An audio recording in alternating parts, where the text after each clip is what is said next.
这个郑文灿咧做桃园市长的时阵涉嫌贪污，桃园地方法院裁定以7200万来交保。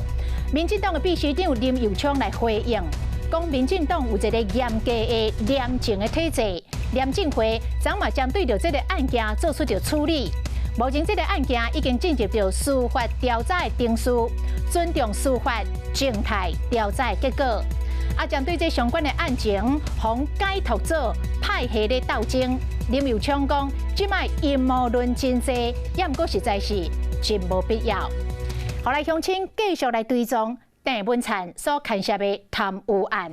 其实这件土地变更的备案，老早伫去年前就立案调查，有4位检察官来经手，讲有敢听到大塑集团的顾问的后生讲要送钱，要送500万给郑文灿。嘛有翕到伊挂一个乌色的挂袋就去干涉，离开的时阵双手是空空，但是当时并无紧急来做搜索，所以无扣到关键的贪污的钱。尾啊，这监听的内容疑似互外泄，所以佫把这个所收的500万还回去。最后是因为证据不足，这个案件是2届来签结，即摆佫提出来办，恐惊无遐尔好办。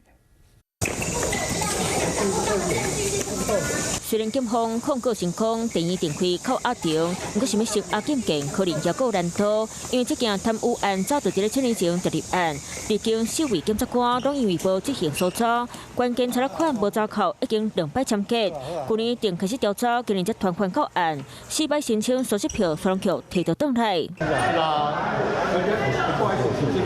交保了后，人真清彩，不过检调侦办过程，调查官敢听到大塑集团顾问的后生含太太讲要找500万摕去互郑文灿，各方翕到挂乌色的地下要干涉。离开时双手无摕物件，不过11个月过，真个讲是借贷行动起，借条毛可能是6尾才签的，怀疑有人做了背晓，敢听一本老实。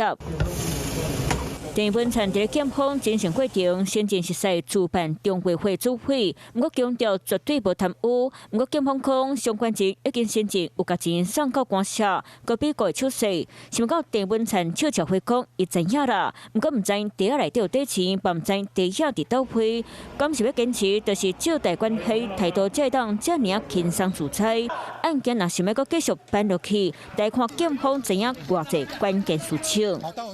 Hello， 我是林明瑞。想要抢先掌握最及时的新闻资讯吗？赶快订阅、按赞、开启小铃铛，锁定我们华视新闻的 YouTube 频道。